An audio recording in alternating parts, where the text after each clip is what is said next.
strategic use of social media. What does it even mean? I'm not sure, but strategic use, it sounds good. And it's a way to try to lift the perspective from only talking about marketing communications, which we have heard a lot about, to also see which other areas can we apply social media to.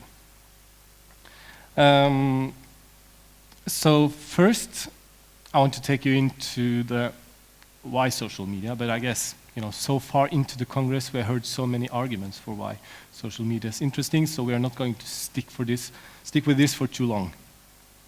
Then we're going to jump to talking about a little bit about market research and social media.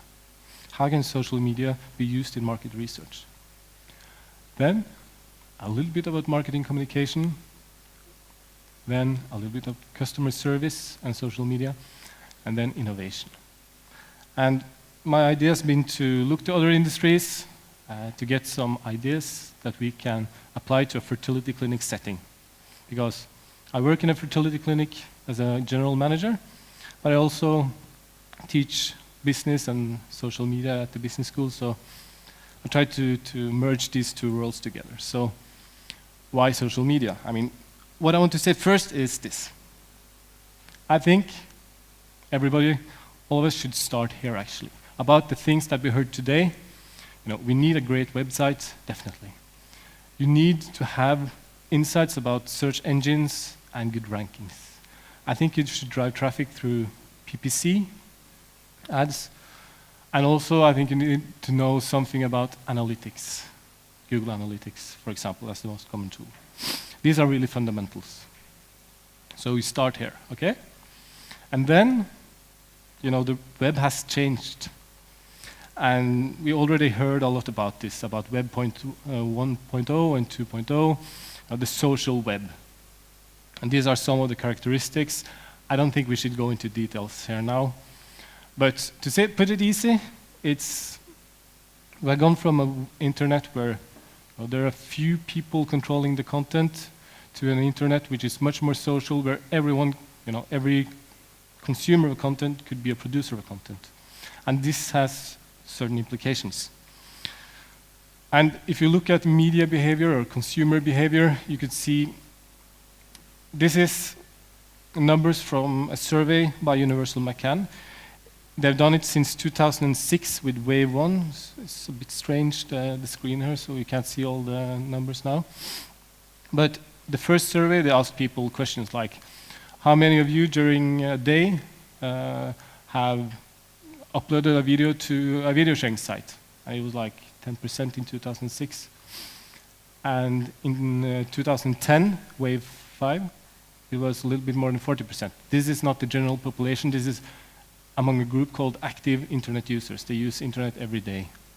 And they are between 16 and 45 years old or something, so it's not like the average population.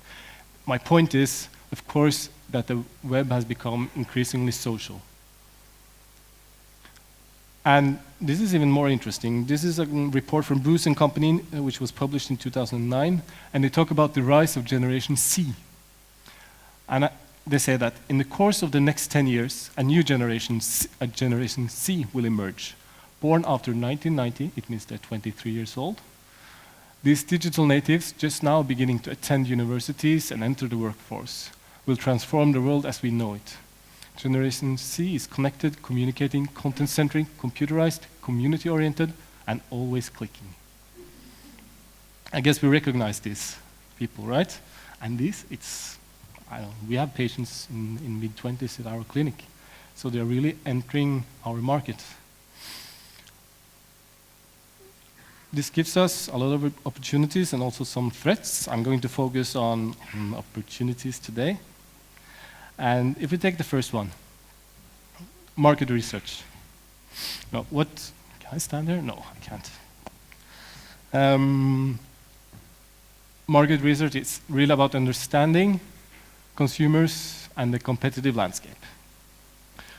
So we want some information that could lead to some actionable insights about, for example, your services or your products, about maybe new markets you want to enter, about competitors, about the tone and language that your consumers are using or your patients are using, so you better can match your material to their tone of voice.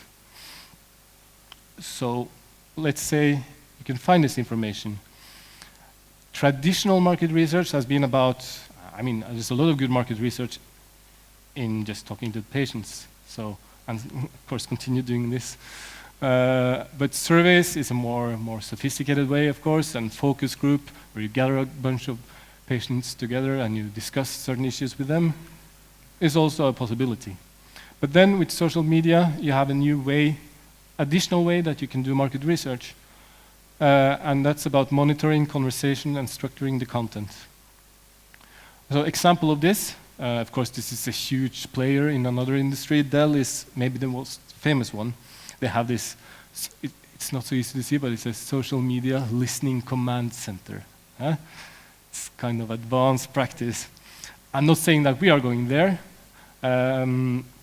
What they do, Dell is using social media monitoring tool Radian 6 to power its data collection. The center will track on average more than 22,000 daily posts related to Dell, blah, blah, blah. So they're really, really monitoring what's being said about them. So bringing this to our world, you know, for the clinics, I think, okay, if you have a really huge clinic, you could take the automatic approach, or a big market. You know, the automatic approach is the Dell way, you know, something like this. You have a lot of softwares, like Radian 6, for example, and you need to dedicate staff for this, and it suits probably a big clinic in bigger markets. But I think most of us are probably in a world where this wouldn't be possible. We have to take, you know, the hard way, the bicycle, the manual work. And what you could do is, for example, you have the service Google Alerts. If you don't know about it, you can Google it, and you just register your clinic's name, your doctor's name, your competitor's name, and keywords related to your industry, fertility, IVF, ICSI, AMH, all of these words, and you get an email every time a new blog post or a new article on a women healthcare website is published on this issue. And you can maybe there's something for you here to understand, to learn, or to interact with. You could do blog searches, and if you just Google in your language, probably blog search, you will find an engine where you can search through a lot of blogs. Twitter search in forums, or you could do some, there was some discussion about Hotsuite yesterday. Here you can monitor hashtags. So if you monitor IVF, infertility, for example, you get all the mentions in Twitter about these topics. And you know, we're considering now we have a person helping us writing stuff for our blog. We're discussing if maybe she would use 5 hours a month to go through forums and blogs and write us one page, a report, to see what's really being discussed out there, and to share this with the employees of the clinic. We'll see if we do it, but this is the more manual way, and you can learn from it, I'm sure. If anyone thinks this is interesting, I can just, you know, a great place to start is just to Google the word listening and social media, and you will have a lot of articles to start with. I have more concrete tips later, but this was the best I found for this topic. Yes, so that was market research. What can we do in marketing communications? We have seen a lot of examples already, but marketing communication, put simply, it's about, you know, becoming known, becoming liked, and becoming chosen. It's kind of a definition. And you could say that the problem with traditional marketing communication, which we still, of course, need to do, but maybe we should adapt a little bit more to also more of the digital and social media communication. The traditional one has cost issues. It could be really expensive. You could also see a huge lack of trust in advertising compared to, I read a section in a 100-year-old advertising book the other day. And it said, in a bit old Norwegian, it said, just that the company uses money on advertising the product is a signal that the product is of high quality. And this was 100 years ago, you know, and it doesn't, you know, people don't think this anymore, you know. We have advertising all around us all the time. So people are losing, you know, don't have trust in advertising in the same way as before, probably. And they are not so interested either because we're bombarded with it all the time. And it's not very specific. You can't target very good. So what can you do? I mean, we have already seen so many examples. This is one quite famous one. I don't know if you know. How many know about the blend tech? Yeah, some of you guys. It's this guy, Tom Dickinson. He's the CEO, the founder of the company, and he makes these blenders. It's really strong.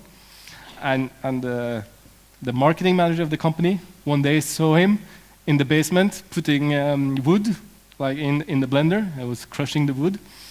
And he thought, whoa, this is quite funny actually. We should make a video of this guy crushing all kind of stuff in the blender. And now they have like more than 100 or 200 videos of Tom blending an iPhone or blending a rake or all kinds of stuff. And of course this has got hundreds of millions of views because it's quite funny and really authentic. And the brand awareness, is really gone up, and the sales has gone up extremely much. This is a rare case, of course, and this is just one example. What I think for fertility clinics, to be honest, I have some experience in this. I think the first thing we need to do is invest in great content. I mean, shut up and do something. Not only talk about how great we are, but make something which is interesting for the patients, that is useful for them, that shows some personality for the clinic. And it's not only text. You have all kind of media. I think it's a very good place to start. When you have the fundamentals that we were talking about in the start, you can go here.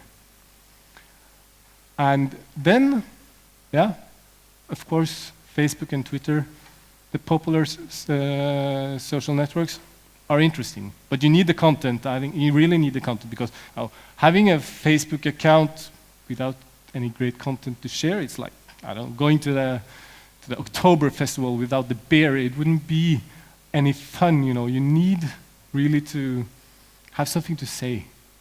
You agree? And then we heard a lot about this, all new tools coming and we need to learn them, and I don't think we need to learn them. Because, take for example Pinterest. I don't know in your countries, but at least in Norway, there's been a lot of buzz about Pinterest in the media, right?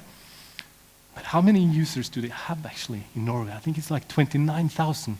Oh, yeah, we should invest a lot of resources in Pinterest, shouldn't we? No. I want to quote Clay Shirky, quite famous American internet author and journalist, talking about this. He says that it's not when a shiny new tools pops up that you should embrace it. It's when your grandmother takes it for granted. And I think it's an important point in this. It's the technologies, as it says, it doesn't become socially interesting before they become technologically boring. So keep away, or actually I mean it, keep away from the shiny new tools which have marginal user groups, and focus on the big ones and focus on the great content and the basics we've seen. That's my experience. And if you want to learn more about this and marketing, communications, and social media, I think Mashable is a really good place to start as well. Great website, easy to consume content, and really up to date. So, market research and social media, marketing communications and social media. What can we learn from customer service and social media? Now, customer service is really about pleasing your patients. And maybe in the world of social media and customer service, maybe you can save some money as well. I'm not too sure about it, but maybe. Why is that? No, happy customers is always good business. It's basic marketing and knowledge. But it can be quite costly. You need people to answer all these inquiries, right? So it's costly. What can social media provide? It can provide, first of all, one extra channel for customer service. It's like the most obvious way. Then it could provide a possibility for proactive customer service. And then also, of course, you have the customer-to-customer service, which could be quite interesting, I think, in our industry. This, very common in retail, banking, telecom, is especially the extra channel for customer service. Let's take a look at a couple of examples. Facebook as an extra channel, it's quite obvious. This is from Suppos, which is extremely a good case in social media. And here you have Donna, which is really unhappy with Suppos, and Suppos is, of course, responding very, very good and very quick. And probably for Donna, this was a good way for her to contact the company. She had already been calling them a couple of times, and sometimes you don't want to take the phone and call the company, or you don't even bother to send a mail, but if you can post it on Facebook, you would do it. So to be there for Generation C, to help them answer the questions, I think it could be a good idea. Then, let's go back before. Let me ask you questions. How many people have an Apple here, a Macintosh? Hands up. Okay. How many, if you have a problem with your Mac, what do you do? Okay. Shut it off? You shut it off? That's one thing. Another idea? You call your son. That's another good solution. You walk into the Apple store, and nobody, I thought the first one is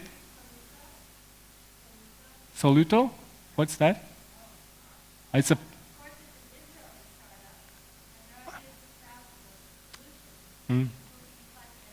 Yeah. Okay, yeah. So I was hoping you were going to say, I Google it. But in a way, it's almost the same. I guess some of you have done this as well. I upgraded the Mac, slow Mac after line upgrade. I don't know if anyone else wrote that. And the first entry in the search engines is this. It's from discussionsapple.com. And this is the Apple forum, right? It's set up by Apple. It's mainly content from users, but it's also moderated partly by Apple. So I don't know. If you provide the platform, and you have, at least if you're a big clinic, you have a lot of patients. Could the patients help other patients? I think it may be something there. So for clinics, yes, I think Facebook and Twitter can be extra channels. Of course, we have the privacy issues there. We're working now on a solution for our clinic in Norway. So you can easily send a message into the Norwegian Health Net, which is like a super secure net. Or maybe Jonathan wouldn't agree, but well, at least it's quite more secure than the regular net. And so if they want to talk to us about private things, they can use this integrated into the Facebook or something. We're looking on it now because we haven't gone there yet. We don't use it for customer service. And I think also a forum for customer-to-customer service could be interesting for a clinic. I think the patients know what the other patients, or can answer the other patients quite a lot. Good answers also. But I think it requires a bit of size of the company, of the clinic, and also it requires some moderation. So it's not for free. And of course you have to pay for the setup and everything. So, but I think it could be great customer service. It's a book. It's not too new. It was written in 2008. Groundswell, it's called. But it's really good, and it talks a lot about customer service and social media, also about marketing and other things. So I can really recommend this one. So then, the last part and the most difficult part, innovation. Innovation is really about co-creating, in social media, and innovation is really about co-creating the best patient experience. And I want to quote a friend of mine, a professor in marketing, Nicholas Ind, who wrote, he's written a really good book about co-creation. I'll give you the link at the end here.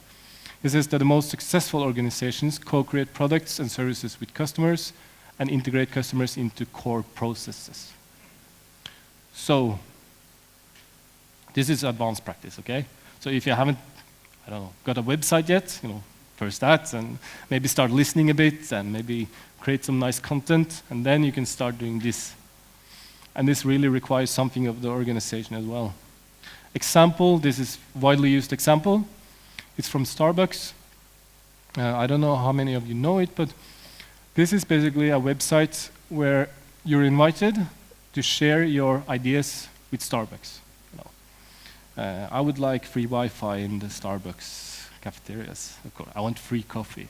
These kind of suggestions, but also better ones for the company as well. And you and other users of the forum can vote on them, and they can discuss them. And finally, they can actually see what's happening to the suggestions, because they have this ideas in action blog, where when you have a good idea and it's been discussed and voted up, they take the idea for review in the executive committee, and if they implement it, they write about it. We implemented this change in this restaurant because of this idea from this person. So this is really co-creation at its best. It could be done online. It could be done even offline, face to face. And co-creation is a bit different from focus groups, for example. Focus groups, then you listen to the patients and you ask them a lot of questions. Co-creation is really about working creatively with the patients, with the clients, to make better solutions. This is, of course, really advanced use of social media, and most of us are far from this. For the clinic, I think it could be an interesting thing, because we have quite dedicated patients. They care about the process, they care about each other. And I think also a lot of patients increasingly are becoming much more socially, I don't know if the right way to put it, but socially and technologically savvy on the internet. They're quite used to being in forums and blogging, many of the patients, as you probably know already. But I think also the organization needs to be prepared for change if you want to do this, because setting up a co-creation site, asking for feedback, but not willing to change, it wouldn't be a good idea. So, but physicians love change, not you? So, wouldn't be a problem, right? So, if you're interested, I will share this presentation with the committee, and this link. You can click on it on the presentation. It's from Nicolas Ind. It's 1 hour presentation where he talks about co-creation, really in depth and really good presentation. And it's a great place to start if you want to learn more about this. And you can even send him an email if you Google him. He's an expert on this. So, since I have time, I thought I'd share some of my, kind of guidelines for succeeding in social media. I wrote 4 years ago, I wrote a thesis on it, where I did a lot of interviews with experts and also wrote some cases and reviewed the theoretical fundamentals that were present at the moment. It wasn't much. Like, if you want to do something in social media, how do you succeed? And these are some of the keywords. The focus, I tried to make it into fertility. I have to really be a bit creative here, but the content is more or less the same. The focus should be really about giving and sharing. This is not like me, and I'm only going to talk about me, and I want you to listen to me. It's about giving and sharing something of value, right? And I want to emphasize the personal approach, the corporate language that we maybe are used to from traditional marketing communications is not so appropriate many times. Of course, you have to keep a professional style, but a bit more personality is a good idea in social media. The respect, the humbleness with regards to the people you interact with is crucial, because or else the storm could come.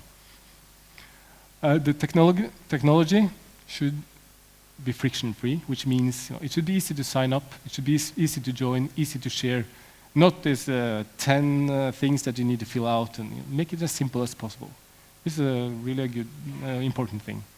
Involvement, of course, involving, asking questions, not just posting a blog post and not answering the comments. Ask for feedback. Seth Godin, another famous American internet speaker, he says that social media, it's not an event. It's not an event, it's a process. And I think it's a good way of putting it. You need to have the long-term perspective, and it's not just an event. Internal education, and it's great you're here, and you want to learn more about this, and the staff need to know about how to handle a Facebook account if you're going to have a Facebook account, right? Here I had to really be creative, talk second and listen first. It's kind of the mantras in social media, listen, not only talk. And yield control. You can't control everything. If people are critical to you on your blog or in your forum or on your Facebook page, just meet them, and meet them. Don't shut them down, because they will just go another place complaining and shouting about that. You can't control it anyway. So that's it. Hope you liked it.